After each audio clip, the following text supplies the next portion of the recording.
Un mot simple et pourtant le plus grand défi de l'humanité.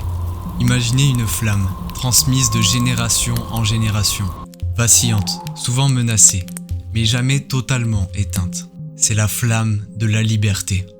Aujourd'hui, je vous propose de la suivre à travers le temps et l'espace, de comprendre comment, dans chaque époque, des hommes et des femmes ont rêvé, lutté, parfois sans même savoir nommer ce qu'ils voulaient, mais cherchant toujours à briser leurs chaînes. Il y a des milliers d'années, avant les premières villes, de petits groupes de chasseurs-cueilleurs avancent dans une plaine balayée par le vent. Pas de palais, pas d'État, pas de loi écrite. Dans l'un de ces groupes, Anka, une jeune femme aux pieds nus. Elle est libre de se déplacer, de cueillir des baies, de suivre le troupeau. Personne ne lui ordonne où dormir, ni quoi faire. Mais cette liberté est fragile. Un accident et le groupe peut la rejeter. Sans clan, elle meurt. Pas de contraintes politiques, mais la nature est un maître inflexible. Ici, la liberté est une étincelle rudimentaire. Pas un droit, juste un fait brut. Anka ne sait pas qu'elle rêve d'autre chose. Elle ne connaît pas le mot liberté. Mais elle sent déjà que dépendre totalement du groupe lui pèse. Le feu est là, minuscule, une braise dans le crépuscule. Les siècles passent, Anka n'est plus. Des civilisations naissent sur les rives du Tigre et de l'Euphrate. En Mésopotamie, de grandes cités-États se dressent, comme Uruk. Là, des rois, des prêtres, des scribes, des esclaves qui portent des briques inlassablement. L'esclave Namir, enchaîné, tire un chariot de pierre pour le temple. Lui sait ce qu'est l'absence de liberté. Il ne choisit rien, ni son travail, ni son destin. Les lois sont gravées sur des tablettes d'argile, fixant le rang de chacun. Pourtant, dans la pénombre d'une échoppe, un marchand chuchote à son apprenti. Si nous partons loin, si nous fuyons en amont du fleuve, peut-être pourrions-nous vivre selon nos propres règles. C'est une idée folle, peut-être irréalisable, mais c'est un désir de liberté. Le feu de la liberté s'allume dans le cœur de Namir, même s'il ignore comment y parvenir. Le cadre politique existe, mais sans justice, la liberté manque à tous ceux qui n'ont pas de pouvoir. Maintenant, avançons dans le temps. Nous sommes à Athènes, au 5e siècle avant Jésus-Christ. Sur l'agora, la place publique, un homme du peuple, Callias, citoyen, athénien, parle devant ses pairs. Il a le droit de vote, peut proposer une loi. Dans cette cité, la liberté politique existe, mais seulement pour une minorité. Pas pour les femmes, pas pour les esclaves, pas pour les métèques, étrangers résidant à Athènes. Pourtant, cette idée est neuve. L'égalité devant la loi, l'isonomie, l'iségoria, le droit de parler, donne à Callias la sensation de maîtriser un peu son destin. Imaginez la scène, la clarté du soleil grec, les discussions passionnées, le droit de choisir ses dirigeants. C'est un grand pas, mais inachevé. Car derrière Callias, une esclave portant un panier de fruits n'a aucun droit. Le feu s'est intensifié, mais il reste enfermé dans un cercle restreint. Les empires tombent, d'autres naissent. Le Moyen-Âge en Europe voit les seigneuries, les serfs, cette majorité paysanne liée à ces terres. Un cerf, appelons-le Henri, travaille sans cesse. Il doit obéissance au seigneur du château voisin. Pas de vote, pas de participation aux décisions. Sa vie est dictée par les coutumes. Pourtant, dans certaines régions, des villes gagnent des chartes, des textes, leur donnant une certaine autonomie. Les marchands de la Hanse, par exemple, se déplacent librement entre les ports. Dans les monastères, on parle du libre arbitre, de la liberté de l'âme face à Dieu. Henri voit passer un marchand libre de ses mouvements, un moine prêchant la responsabilité morale de chacun. Il se dit « Et si moi aussi, je pouvais partir, quitter ce champ, décider ?» La liberté est là, comme un horizon lointain, un idéal difficile à atteindre. La torche brille faiblement mais jamais totalement éteinte.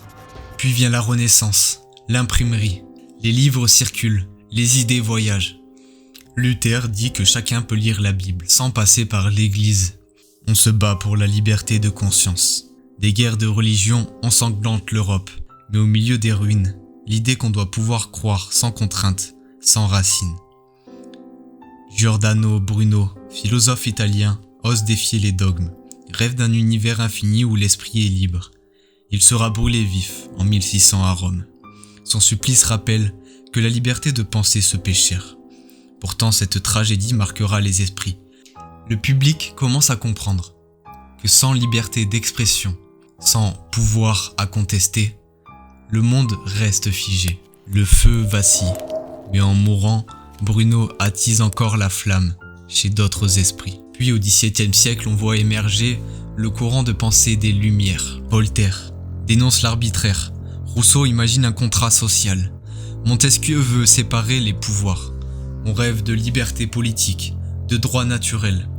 Pourtant, dans les colonies américaines, l'esclavage continue. Dans les salons parisiens, on disserte. Alors qu'au loin, sur un navire négrier, des hommes et des femmes enchaînés pleurent leur terre perdue. La liberté s'écrit dans les livres, mais pas encore pour tous. La Révolution américaine, puis la Révolution française, brise le pouvoir absolu des rois. L'esclavage sera aboli en France en 1994, puis rétabli, puis aboli à nouveau en 1848. À Haïti, Toussaint Louverture mène une révolte d'esclaves qui obtient la première indépendance d'une colonie noire. Ici, la liberté n'est plus seulement un concept, c'est le sang, la sueur, la lutte concrète.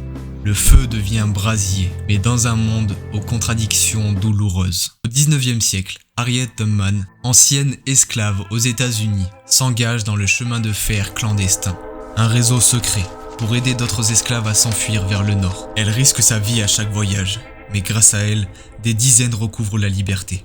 Pendant ce temps, en Europe, des ouvriers réclament le droit de s'associer, de protester contre des conditions injustes. Les femmes commencent à exiger le droit de vote. L'idée de liberté n'est plus l'affaire de quelques philosophes.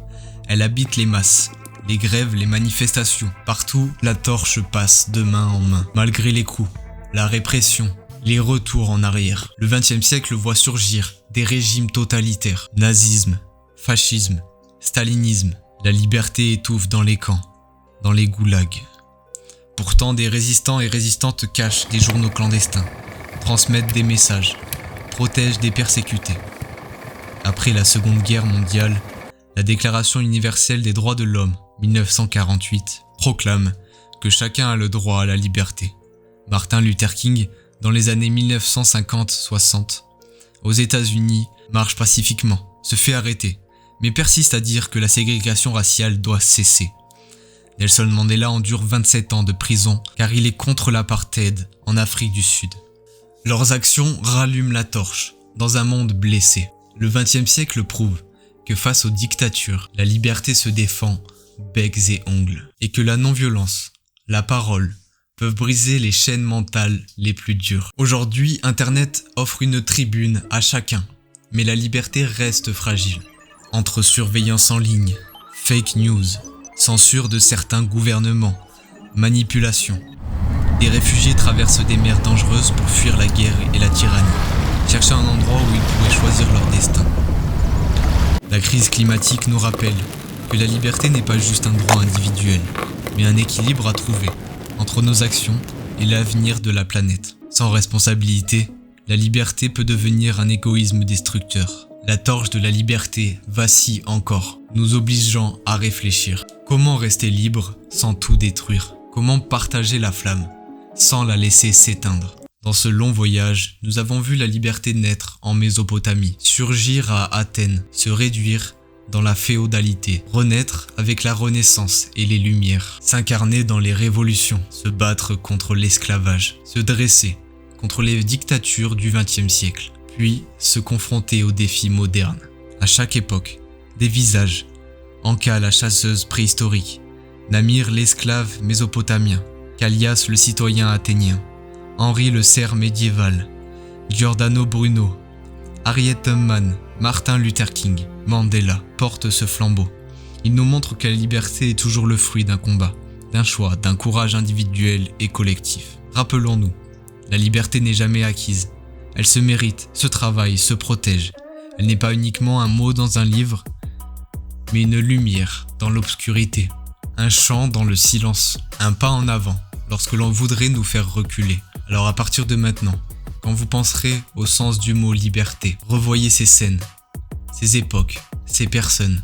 Comprenez que derrière ce terme se cache la plus haute inspiration de l'humanité, être maître de son destin, sans écraser autrui. La torche est entre nos mains, à nous de la faire briller encore.